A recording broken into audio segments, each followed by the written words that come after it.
Good afternoon, and welcome to our presentation about the Maine Safer Homes Taskforce. This is put on by the Maine Bureau of Veterans Services and VA Maine Healthcare System.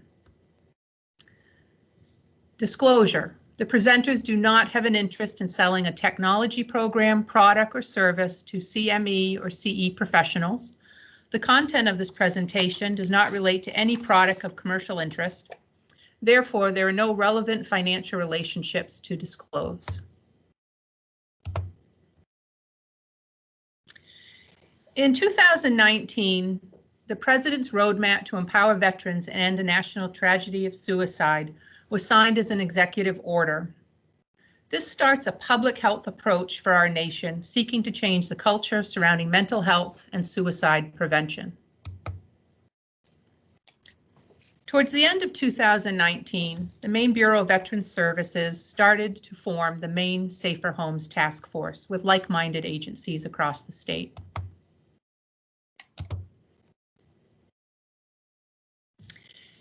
This came also after the release of Veterans Administration's suicide data sheet, which showed an increase in 19 Maine veteran suicides between 2016 and 17. Also of note, we were made aware that the increase in Maine veterans' deaths by suicide followed statistical changes that no longer include data for the National Guard and Reserve members lost to suicide. Maine Safer Home Task Force partners include the Sportsman's Alliance of Maine, the Maine CDC, the Maine Veterans of Foreign Wars, VA Maine Togus, and the 5 vet centers located throughout the state of Maine.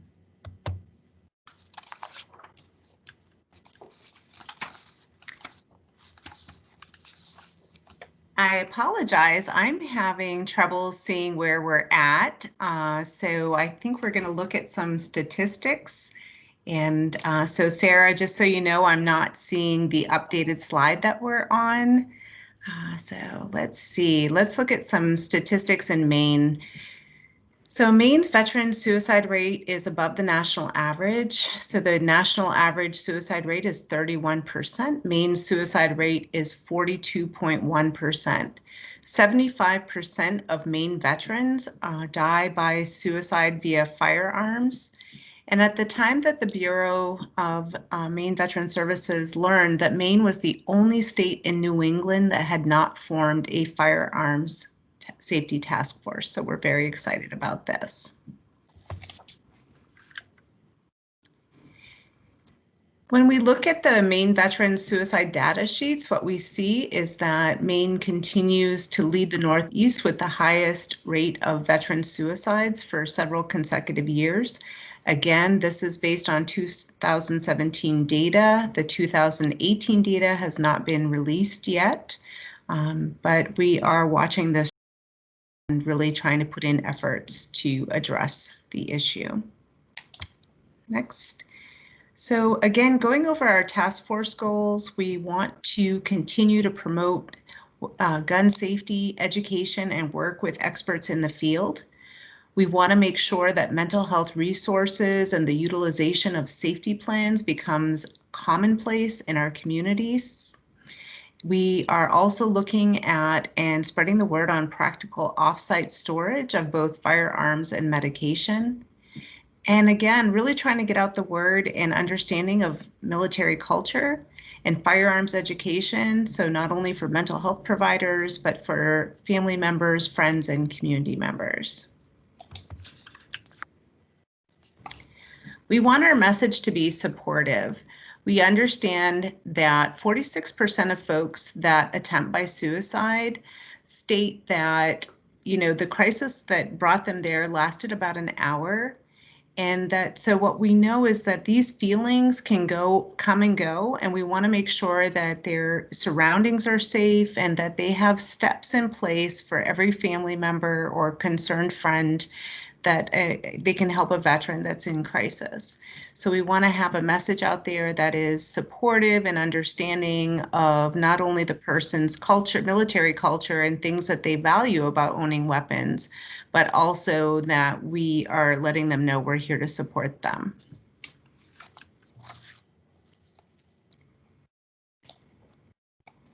We want you to be able to have the discussion in a way that you feel comfortable.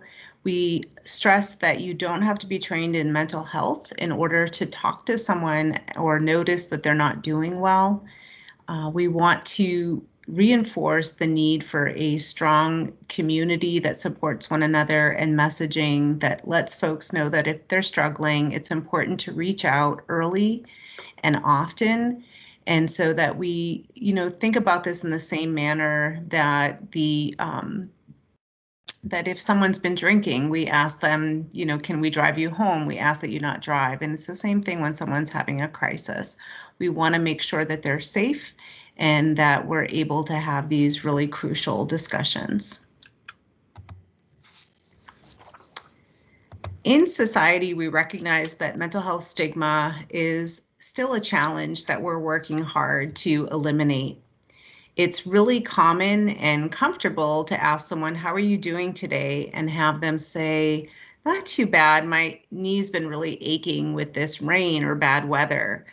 But when it comes to mental health, it's a lot more difficult to say, I'm not doing that great. I've been really struggling. And so we want to change those expectations in society and treat mental health like whole health in terms of it's just okay to talk about how we're doing so that we open up opportunity for connection and help.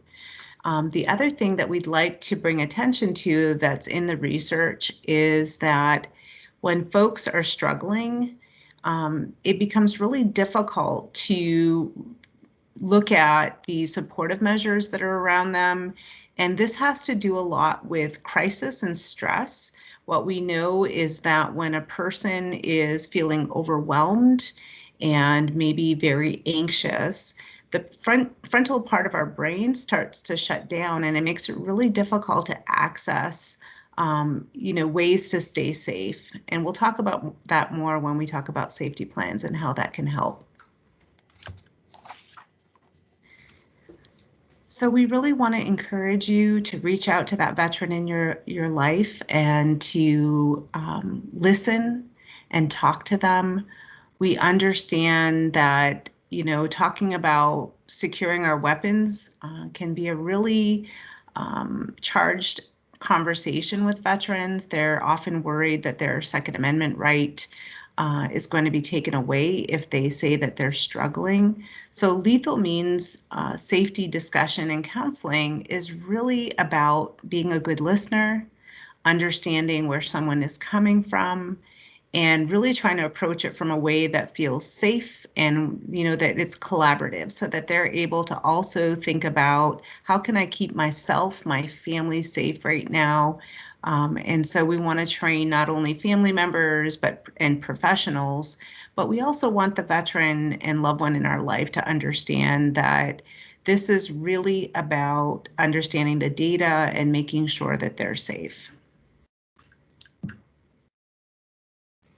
When we were forming the task force, we realized that both veterans and sporting alliance groups, at the center of their culture exists a strong culture of firearm safety.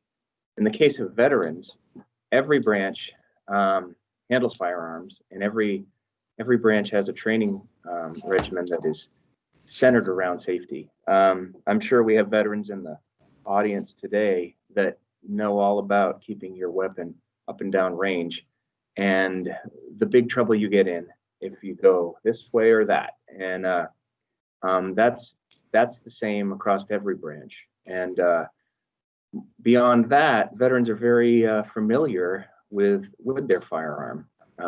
Many branches have, as part of their training, taking apart the firearm and putting it back together in a bag or blindfolded or in the dark. So, and then very in a similar way, sporting alliances also at the center of their culture is safety. Anyone that buys a firearm gets an insert that has the 10 commandments of safety that talks about knowing what lies beyond your target and treating every firearm as if it was loaded. And we realized when we formed our state task force that several other states had done this and added another commandment, the 10 Commandments of firearm safety, and it's the 11th one, which is consider additional safety precautions if a family member may be suicidal. So we also realized that who beyond a family member is in a better position to recognize the signs of a veteran in crisis. Can we go back to the slide before? So in the case of veterans, we have the Maine Veterans of Foreign Wars on our task force, and they're in a very good position to recognize a veteran that may be in crisis. They come into contact with them for many different reasons, and it makes a lot of sense for them to be on the task force. Also, the Maine Sportsman's Alliance, right at the center of their culture is firearm safety. And we realized that several other groups of people, firearm owners, retailers, firing ranges, instructors, instructors of hunter safety programs, are all in a position to recognize signs of a veteran in crisis. Next slide, please. And it's not just about firearms. There's other things that that pose a very finite threat to somebody in crisis. Medication is one of them. So an example of putting a lot of suicidal crises are only for 10 minutes or less. So one of the goals of the safety plans that you're going to hear about is injecting some time and space into the situation. And an example of doing that with medication would be keeping a lockbox on the first floor and the key on a different floor, and in allowing 10 minutes for that veteran in crisis. Next slide, please. There's also a lot of different options for firearm safety, ranging from gun locks to safes or lock boxes, or considering temporary offsite storage. Time and distance saves lives. Next slide. So in understanding that 1 in 2 veterans owns a firearm and 1 in 3, and this is national statistics, stores their weapon loaded and unlocked, we really want to bring forward the message that there are many different storage options. We obviously can't recommend one particular, but we do know statistically and in the research that when a person is in crisis, a weapon stored off-site absolutely is the gold standard. But we also know that a locked weapon poses a lower suicide risk than as well as an unloaded weapon. And so we just want you to be creative and think about different ways to keep yourself safe. You can store weapons separately, you can lock it up. There are trigger locks, there are gun safes. You can disassemble the gun, maybe give the firing pin to someone to hold, and just trying to think about different ways to keep the weapon safe and your family safe. Again, Dave mentioned medication as a means, and that is something that we stress as much as weapons, is that in 40% of all deaths by suicide in 2017, it was as a result of opiate overdoses intentionally. And so what we also know in the research is that often medication is taken in combination with alcohol, which increases risk for death. So some of the medications can be either prescribed or not. And we pay a lot of attention to the risk of opiates and benzodiazepines. And then also understanding that medications such as acetaminophen or Tylenol, antipsychotic medications, antidepressants, anti-seizure, or sleeping pills, whether it's prescription or not, are all medications we might want to think about locking up. So So when we think about some other practical interventions in terms of medications, what we want to think about is, disposing of medications that are no longer needed or expired, and just how to do that at our local police department, the VA. Some pharmacies will provide bags so that you may place the unused or unneeded medication in and return. Other options are to look at medication lock boxes. And even if it was a simple lock, something I recommend often to clients is they may use their pill organizer for the week, and then the family member takes the bottles of pills and locks it up for them. So just another method to think about to keep yourself safe.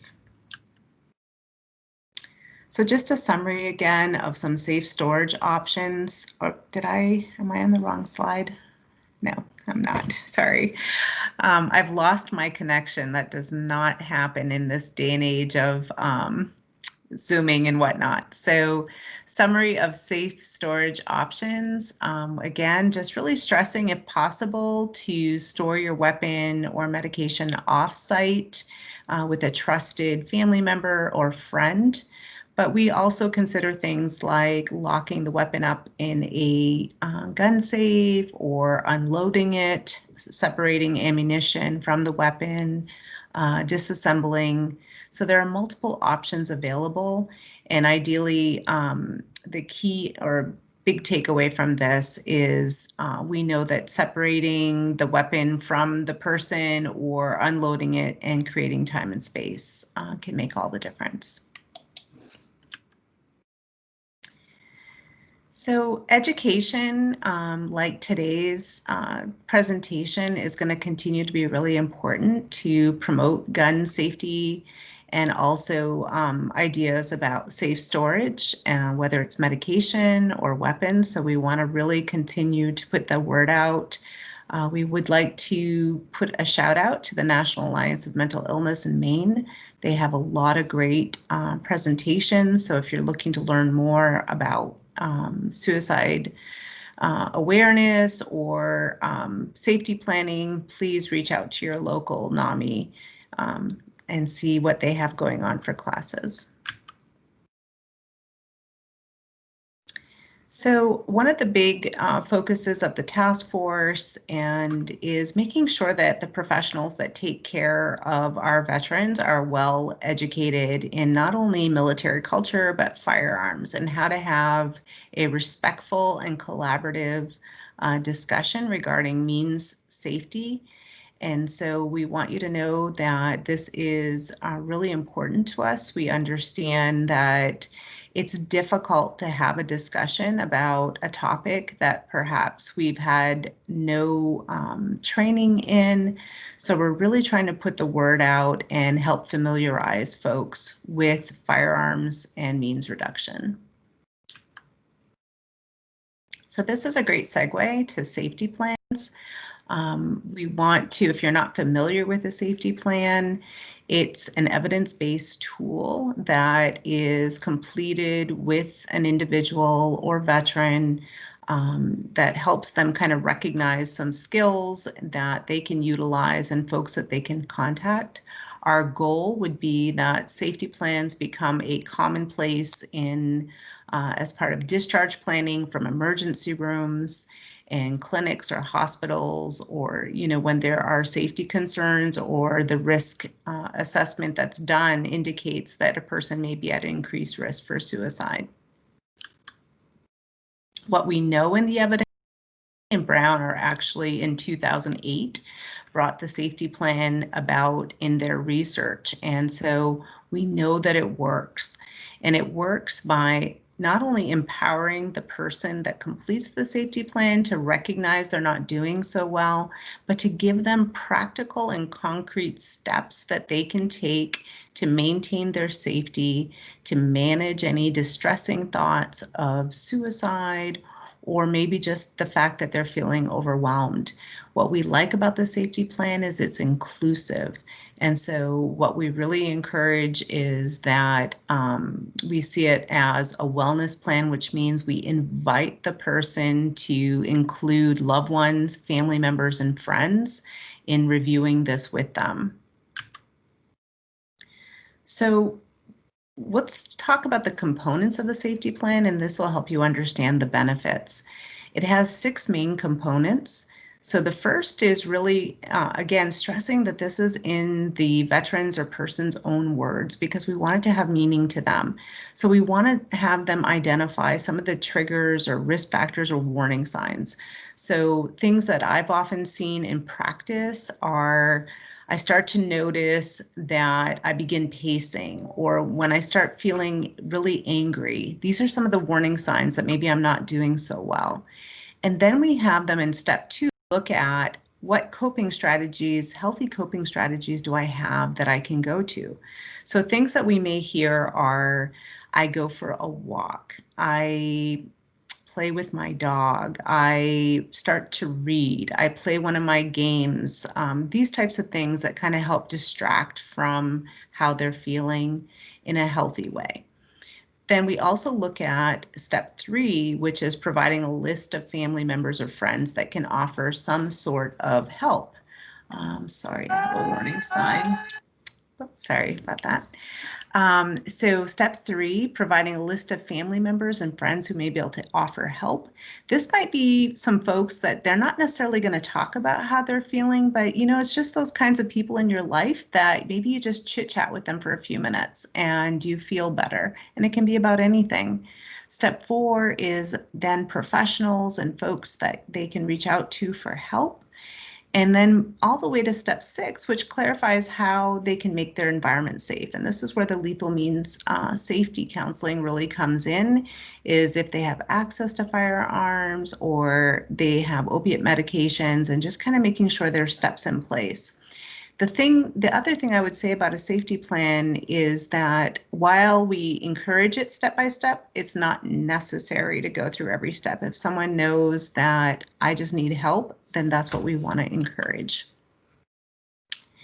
The next point on safety plans is that it is a living document, and what that means is we encourage folks to review it often. Sometimes it may be several times a day, every day.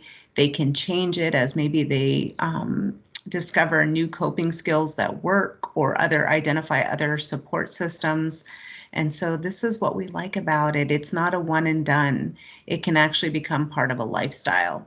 And so we really encourage them to carry it around. There's great apps out there as well for our tech savvy folks that like to have it right on hand.